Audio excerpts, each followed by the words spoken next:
is terrible. Ah! Hey, Axe! It's showtime!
So, who are you supposed to be? Dr. Maximilian Mayhem, PhD. Well, Doc, we've got some damage to deal. Let's lock and load.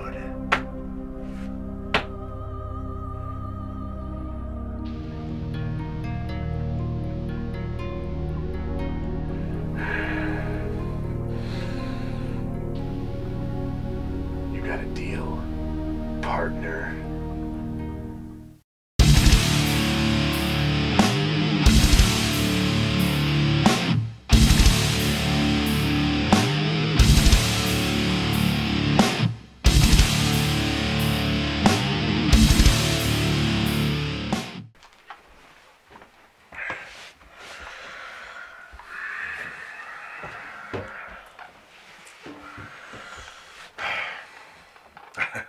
You know, I bet you're expecting to see two sputtering douchebags who simper pathetically and never get to the damn point. Well, that's why we're here. We're what you get when you try to tell the world your excrement is auric. We're the punch in your face and the crack in your femur. This is no holds barred. This is the only zero tolerance policy you'll ever need. This is An America. You're welcome. Tonight, the clock strikes 12 on this animated diarrhea, and don't doubt me for 1 second when I tell you the worst is yet to come. Prepare yourselves. This is the end of Guyver. You've been warned. The 18th episode begins with our hero Show whining like a child. How much farther do we have to go? Just wondering if there was a reason why we're changing elevators every other floor. You know, it wouldn't exactly hurt if you would help me push the cart. You mean crying like a bitch? Is it any wonder we don't care about him at all? The cart that Show is crying about not being able to push himself has the behemoth known as Mizuki inside of it. And after telling her everything's going to be okay, we cut to an interlude of pointless crap. We are not goldfish, damn it! We don't need to be reminded of what happened in the last episode! What are we doing here? Where are we going? Hey, that place we're supposed to go to is... Show, shut the hell up. If you say another word, I'll kill you. Dead. I could kick your ass without even using my foot. Naturally, Mikishima knows where he's going, a secret entrance, and Show is just a stupid child. Once down the rabbit hole, they instantaneously generate guard uniforms and put Mizuki inside the cart. We'll probably be stopped by 2 inspectors at the next checkpoint. Try not to make any noise. Alright, who was that? Mizuki! Oops. What are you two here for? Somebody order a pizza? No! Of course not! Here's our authorization form. We've been instructed to deliver radioactive markers for testing in the lab. As it turns out, a pizza probably would have been better received by these idiots, who have apparently confused nuclear waste with silly putty. Be careful, alright? There's some really important stuff in there, pal. Open it up! Come on, we gotta verify the contents of all containers going through the checkpoint. It's required because we're on alert level 5. That's no good. There's radioactive material in there. It's not safe to open it out here. Don't give me that crap. Unless they know they're lying, which, if that was the case, they wouldn't get out of this clean. Why would they be so persistent once they hear that there's nuclear waste in there? Me? I ate nuclear waste for breakfast. How's that working out, Doc? Well, I've only got about an hour left to live. If only it didn't taste so damn good. Yeah. Naturally, just as our pathetic protagonists encounter a modicum of difficulty, the plot calls and reminds everyone that this is supposed to slide steadily downhill, completely devoid of excitement. Yes, but... Yes, sir. Hey, guys, you can go. Their MacGuffin man is Dr. Odagiri, resident Beetlejuice wannabe. He speaks with a ridiculous accent, contributes nothing to the plot, but exists anyway. We flipped a coin for whether or not we were even going to tell you about him. Heads, you lose. Welcome to what we call the free zone here at Relic's Point. Yes, everything you see here is free. If you see it, you can have it.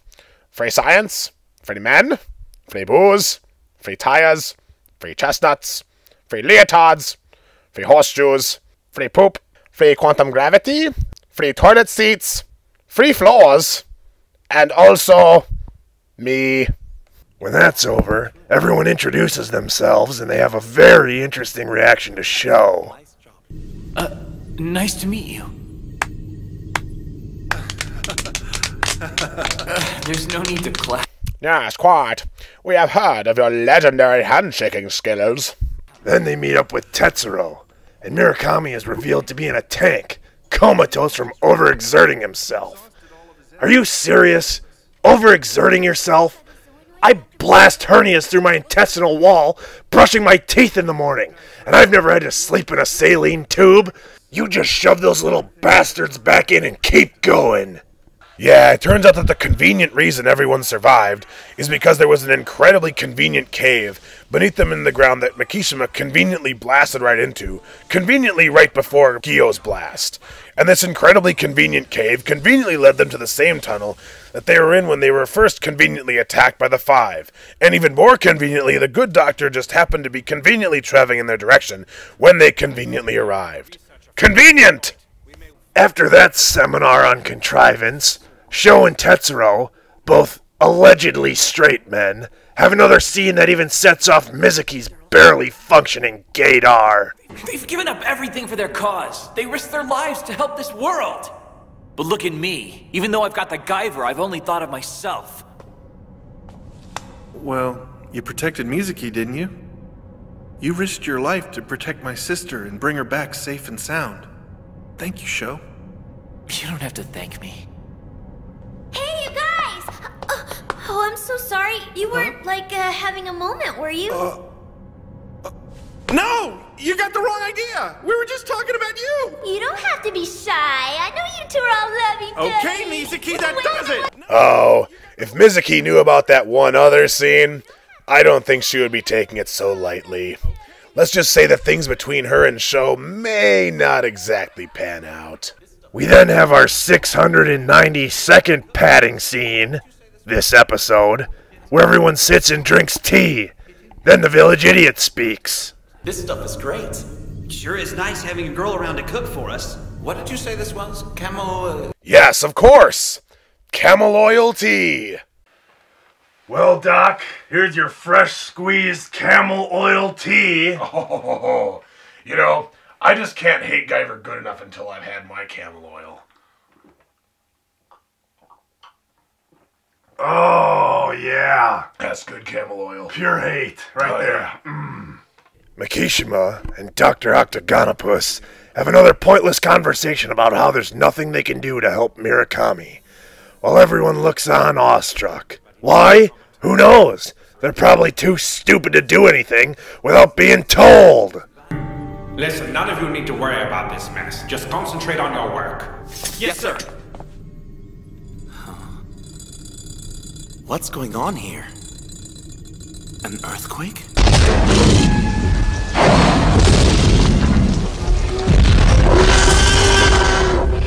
Of course not. That would actually be cool. Instead, Mizuki blabs on endlessly about how she feels like she doesn't even know Makishima, and she actually talks so long that her brain goes to sleep, and then this happens. But still, it wasn't their fault they were turned into zoonoids. They were no different than Sho's dad. Hey, Sho. You finished your bath already?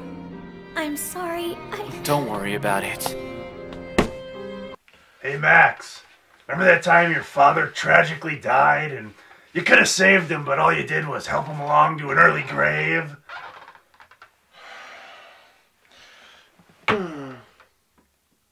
No, I can't do this. Ah! That's how you react when someone says crap like that! Grow some hair, you sackless wonder! They then try to convince the audience that they're having a very serious debate about the moral implications of Makishima killing the zoonoids in the last episode, when suddenly... What's wrong?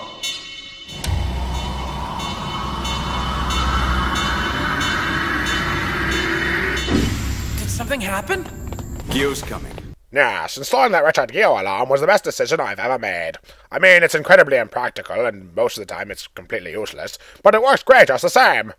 Gyo casually walks by the thing in the center of the room, which basically gives him a power seizure.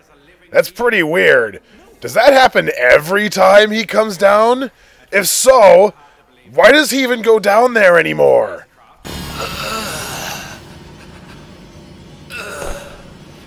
What the hell was that? Oh, man. No more drunken escapades for Richard Gyo. This unexplained irradiation also causes Murakami to turn back into his stable human form. Because, and with that, the episode blacks out, apparently from sheer apathy. How can so little happen in an entire episode? Why does it seem like they just talked through the whole damn thing? Because they did! That's okay. They start dying soon. Ooh, then let's get started. This episode begins in yet another hospital bed where Murakami is recovering from his test tube coma with no medical equipment whatsoever. What the hell is wrong with the people who made this show? I know Mizuki didn't actually have anything wrong with her when they took her to the hospital, but this guy had his arm blown off and was virtually dead for days. Why would they not have him on some kind of monitoring equipment? Do you think you're gonna be alright?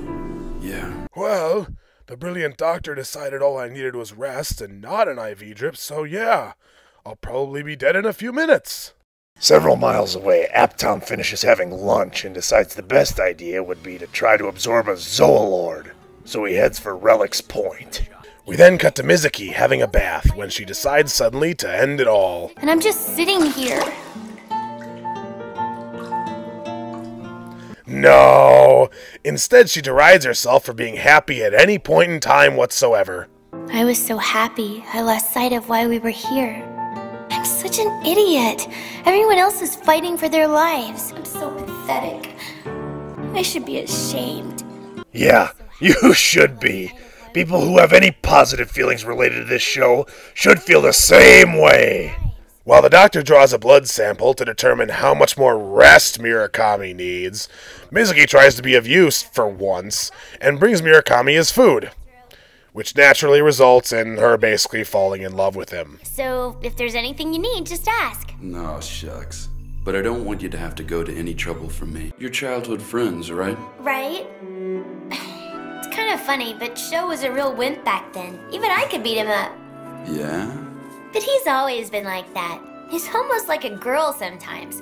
I mean, he's really sensitive, he can't fight, and he likes taking care of flowers and stuff. seems kind of funny now, but I've always been into sports, so I liked athletic type guys and thought guys like Sho were dorky. Hey, person I've never spoken to before. The guy I love is a total dork, and he's more like a woman than an actual man. Do you want me? Ew, no. Aren't you like 12? Okay, well then I guess I'll just go finish drowning myself. Sho's a lot stronger than we give him credit for. He may even be strong enough to take down Kronos. You think so?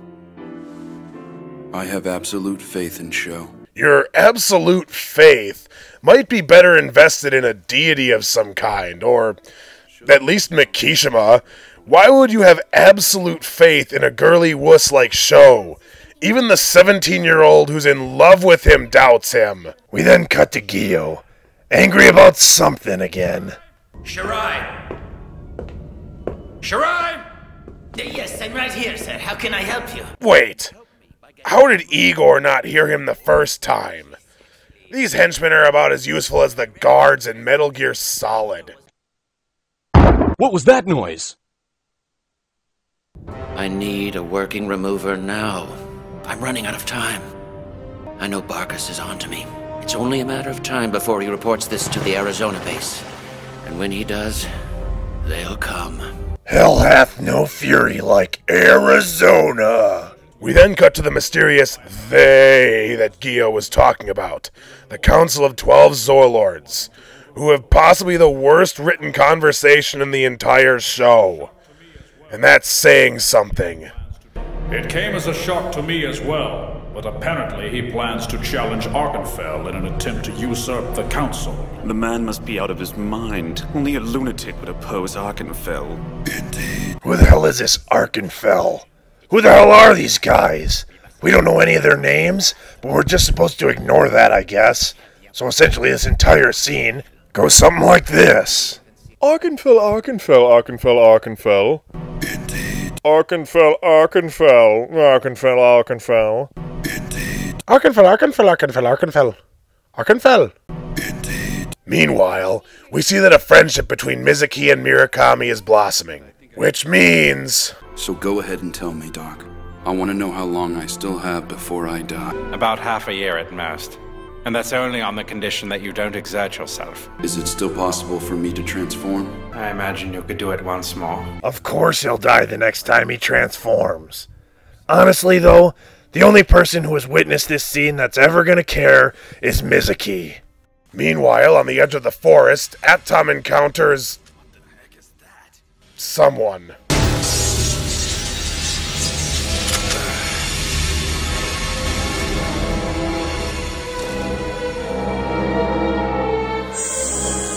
Are you soldiers of the Japan branch? I suppose I have no choice now that you've seen me.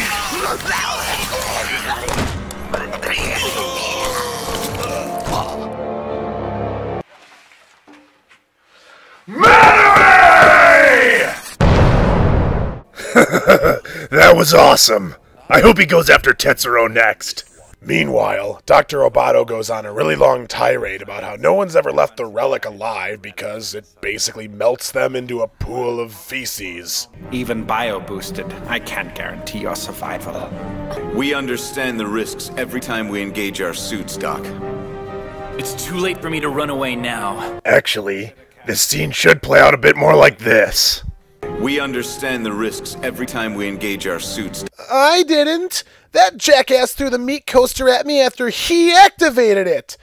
I didn't ask for any of this! I want my mommy! Mizuki flips out again, but Chizu calms her down, and she arrives just in time to see Sho off. I thought you were angry at us. Sho. Sho, I'm sorry.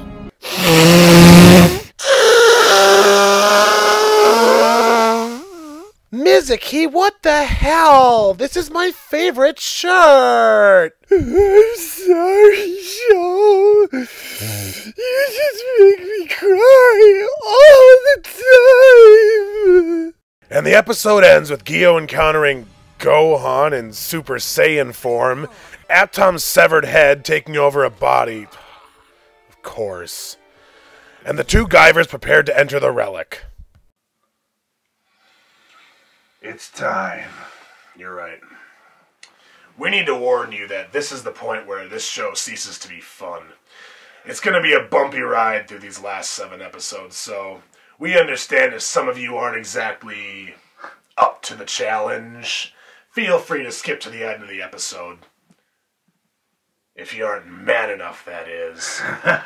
Either way, these are the last 7 episodes of Guyver. And they are bad. The 20th episode begins with Aptom and 2 doubles that he made from the dead guards heading to Relic's Point, and Gio facing down the child Super Saiyan in front of him. Seriously, Arkenfell is a normal-sized man in most other shots. But in this one, he looks to be about 4 feet tall. Even compared to Gio hunched over, he's a shrimp. Arkenfell demands the Guyver remover, and Gio, remembering what show he's in, decides to just run away. How long before this maybe becomes a fight, you ask? Seriously, they really stopped caring at this point. Meanwhile, Sho and Makishima, the manliest of men, head into the abyss. I was just thinking the Guyvers look kind of silly with these cameras on them. Well, I guess it could be worse. Makishima, this backpack, totally clashes with my bio-boosted armor. It could be worse. You could look like Tetsuro. Hey guys, come on, I can hear you! Shut up, Tater Schnoz. The two arrive at a giant vagina, and naturally they head right on in. But there's another issue, a layer beneath the hull. Or rather, a series of tissue-like layers extending to the interior of the ship. In a sense, it's like the relic's epidermis, but when we attempted to penetrate it with machinery, we found that it secretes a highly acidic compound. Every device exposed to it is instantly corroded. Zoonoids were deemed more suitable for use than machinery, and a great number were employed in operations to breach the interior of the ship. Unfortunately, the majority of them were dissolved before breaking through the first sub-layer of the barrier. After countless failed attempts, one zoonoid returned with the Guyver units, but disintegrated immediately upon exit. Right. A giant steel drill can't penetrate a hole that large, and a bunch of soft, fleshy monsters have a better chance? Sorry, but you're all idiots!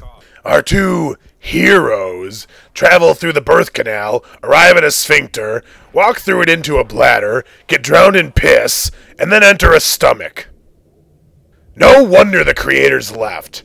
Biology wasn't exactly their strong suit, was it? They arrive at the inner sanctum, where they find the original location of the meat coasters, and inadvertently break the plot in half. We just saw in Dr. Idiot's explanation of events that the zoonoids brought the Guyver units out before dying. But how could they have made it through the urine chamber and a stomach full of dissolving acid when the drill couldn't even make it through the outer skin? You know, when the stupidity of your show is better developed than the characters or plot, you've got problems. Tired of Sho's squealing voice, the relic sucks him into the void, where he's forced to float in midair while he controls the ship. And how long will he be floating in the air like this? Yeah, monkeys with crayons took over the show at this point, didn't they? Don't steal fizzy lifting drinks! While Sho floats in midair, the monkeys who wrote this decide to play a slideshow of already used clips and remind us of what we've already been told twice. They made everything. All the creatures on this planet, just to create a living weapon. We know!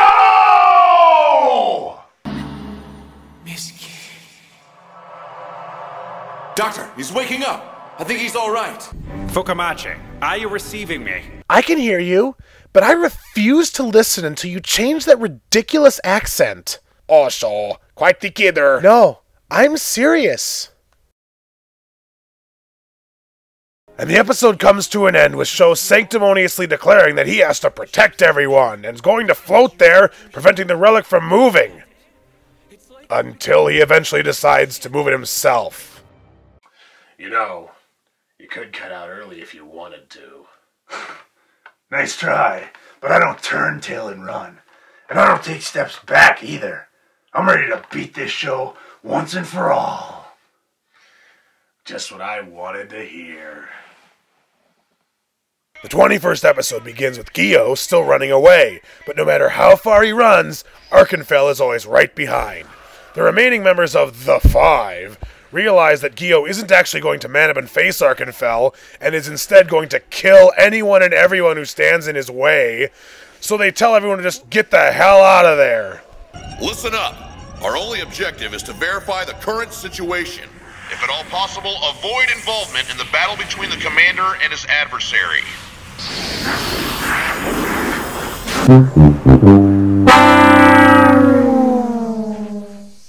Zectol, leader of the Five, heads out and ends up in an incredibly irrelevant subplot with Aptom, where the two become bitter rivals.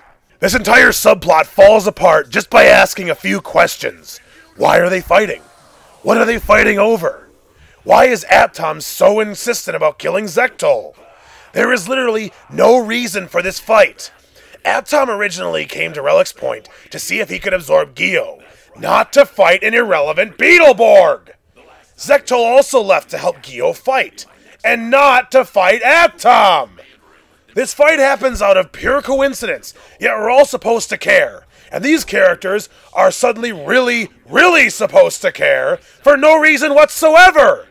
Also, this filler plot takes up only half an episode total. But we're really supposed to prefer this garbage over a real final confrontation in the last episode. Betrayal! Betrayed me! This is just unbelievably lazy. I can't even begin to express how enraged I am. This pisses me off so much. I just want to beat these writers senseless so they can never again produce something this bad. Ever. What am I supposed to do with all this rage? I think the right question is, why do we even care? Because it's an utter betrayal of integrity. The douchebags realized they hadn't had a fight in like 4 episodes, so they just threw in that fight because neither of the Guyvers could make it. Murakami can't fight again or he'll die, and Gio was busy being a candy ass. They wrote themselves into a corner, and rather than manning up and admitting they screwed up, they took the pathetic, easy way out. Damn pussies! While we have absolutely no idea just what Sho is doing, or why he has to stay in there this whole time, Gio finally runs out of leash and generates a black hole to kill Arkenfell. I don't know how familiar you all are with black holes, but if you need to brush up, I cordially invite you to open up a new tab, read a few sentences on Wikipedia, because short of Almighty God himself, these are the scariest things in the entire known universe, and they want us to believe that Gio can wield them. There are so many reasons why this entire sequence is just a slap in the face to physics that it's enough to make Stephen Hawking himself stand up in objection. Man, if this show had a face, I'd punch it. And I'd punch it again. And again. And again. And again. And again. And again. Calm down. We still have 6 episodes left. You're right. I better save my strength. The next episode begins with the council arriving to do something, and they mostly just stand there and stare for a while. If you want a really good challenge, watch this show all the way through. Don't look up any information available anywhere external, and then try to name just one of these guys. They are literally never named in the show's runtime, but we're supposed to really care and whatever. Meanwhile, the black hole gains enough strength to pull Arkenfell inside, at which point the totally worthless Barkus decides to finally do something, and helps Gio close the black hole.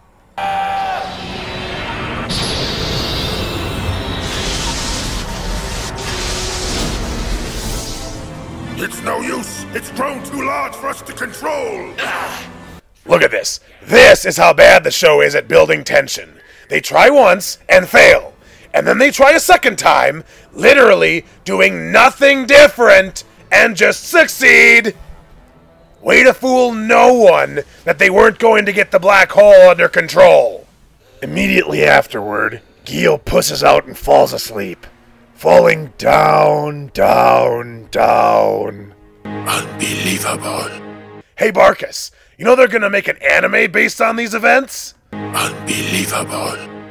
Hey Barkus, your father was found dead in the toilet, having jerked himself off to death. Unbelievable. Hey Barkus, you've been nominated for a Teen Choice Award. Unbelievable.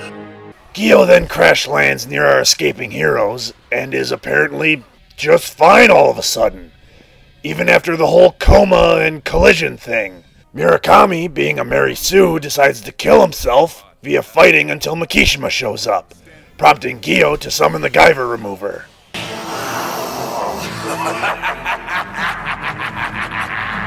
This causes an awful lot of exposition that we're not going to waste time on, so the fight just begins now.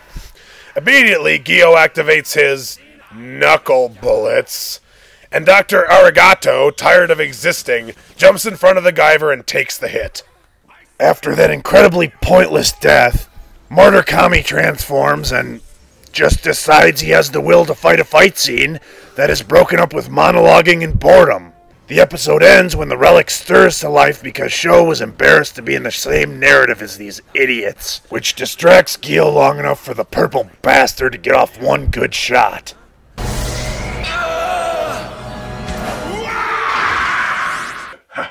You know, it's a good thing Sho decided to sit inside that ship for the last 2 episodes doing absolutely nothing, just so that he could do what he went in there to prevent the ship from doing on its own, right? Whatever. Unless what you're saying is it's something to do with every last copy of this show being burned, blown up, axe kicked into smithereens, or eaten by a dragon, I don't really care.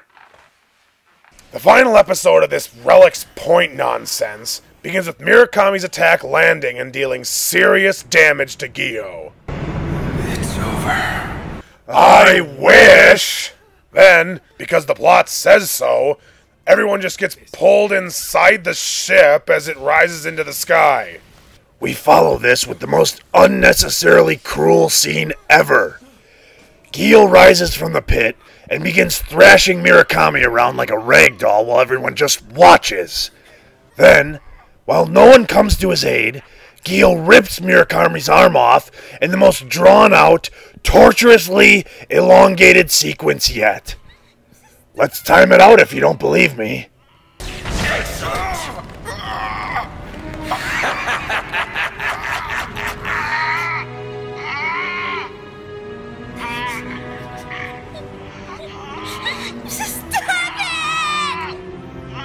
hear that, Guyver One? Your friend is dying. You better move it, or he's good as dead. Joe, please don't worry about me. Either way,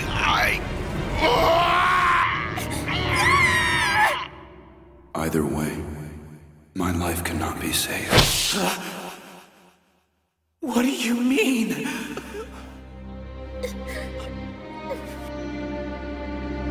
Is it still possible for me to transform?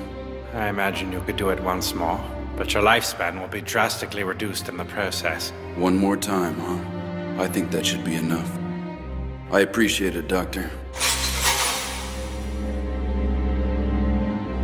I didn't know you were there. Could you keep this a secret from everyone else? But... Please, especially from Sho. Murakami, all this time you were ready to sacrifice yourself just so we could escape.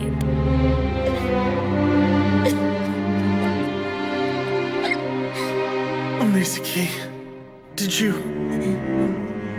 already know? I'm getting tired of waiting. Get out here, Guyver. He's running out of time. Don't do it. Don't listen to it. Stop it!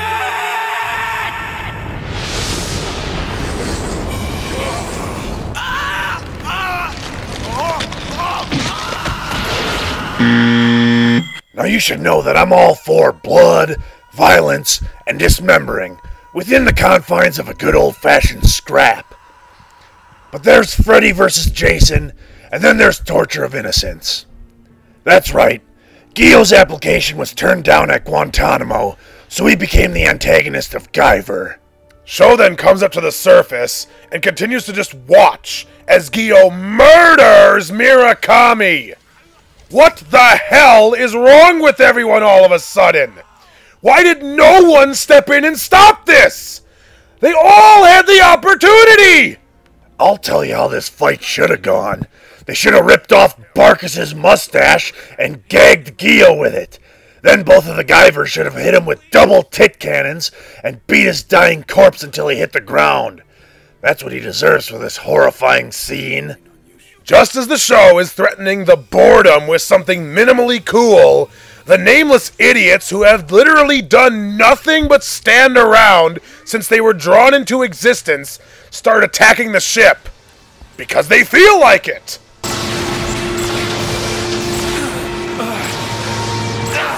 The whole council, damn it! What's going on out there, Sho? Who's attacking us? It must be the Council of Zoolords.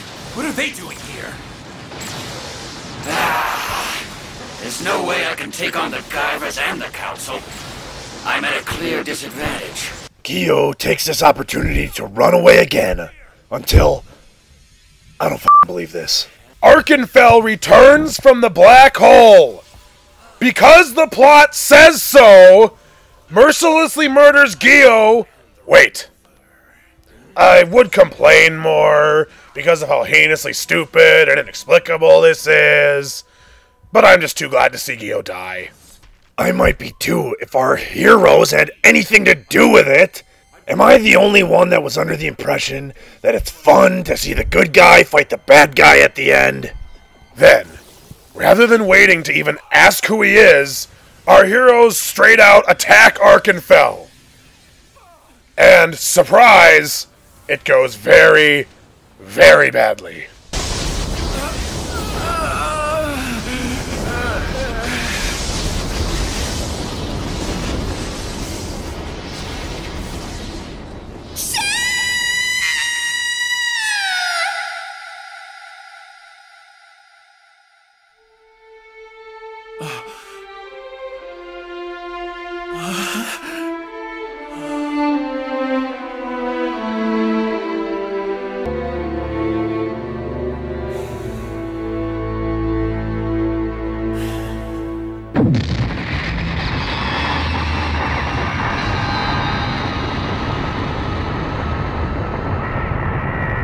The worst episode of anything I've watched ever ends with Mount Minakami erupting and some cocoon pulsating a few times.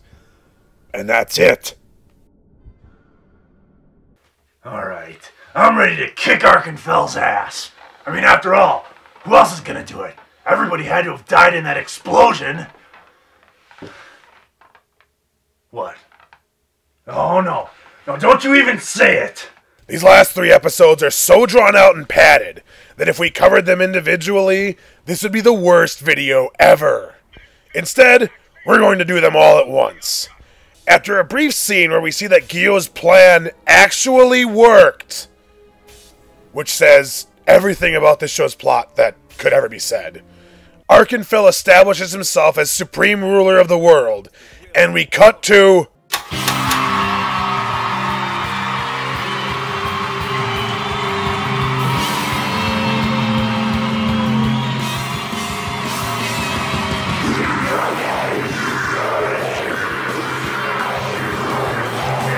How much LSD did these guys pour into their brains to think that a Zoonoid rock band was a good idea? This is only 1 year after these guys toppled the world's governments. These guys have gone from scourge of the world to a pop sensation? I don't even have words! I just need someone or something to pummel! Apparently, this is a future Japan, where Tom Brokaw does talk radio and Arnold Schwarzenegger lines every billboard. In the world. After becoming the first all-encompassing military organization in the history of the planet, Kronos implemented radical changes to all the world governments.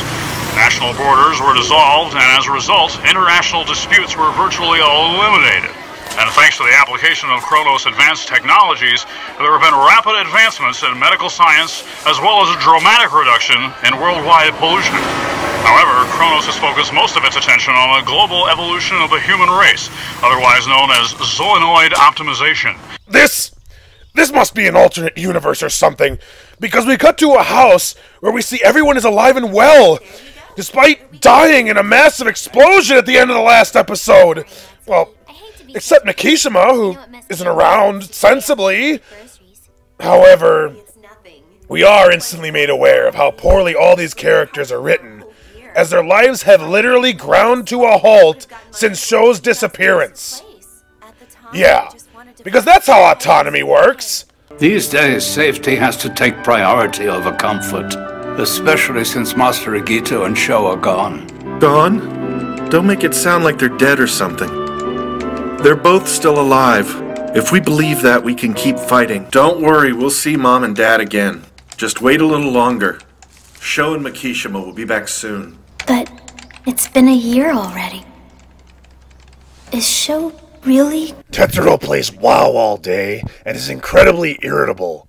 Mizuki is emotionally paralyzed, and Chizu... Oh. It's finally done!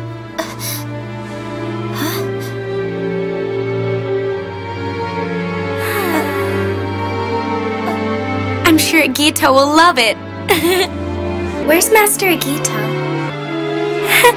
Has gone completely insane. Yes. I'm sure this is how reality would play out. Please, just stop! There's no more hope. Do you really believe they survived that explosion? Is that what you think? Well, then why do all these losers even bother to keep on living? Why don't they just knock themselves off and spare us? We see just how weird this alternate universe is when Atom arrives, wearing clothes, and kills a couple cops. In the next episode, yes, an entire episode was devoted to showing us how depressed Sho's death makes everyone. We see Mikishima also survived the explosion, and is killing rogue zoonoids in Canada. Okay? The Dead Sea. The Dead Sea? So that would mean it's on the border of Israel and Jordan, then? That's correct. Apparently, he now leads his own resistance organization against Kronos. I might be more sure if anything was bothered to be explained. We finally get an explanation for why everyone was able to survive. And wow, is it stupid.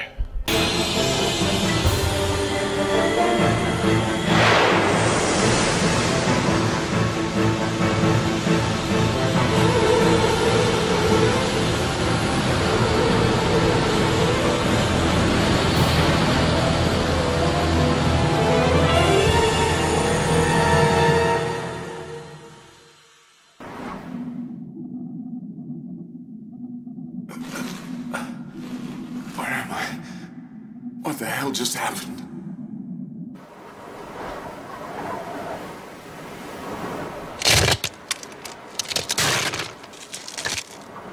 How did I get here? It's all dried up. I see. The relic's control system must have exhausted the last of its power by transferring everyone to safety. Yeah, this show is made of dumb. Pure dumb. Dumb that I must pummel repeatedly with blows to the eyes and groin. Meanwhile, Atom and Zektol meet in a really pink warehouse and begin the show's final battle. No, really, this is it.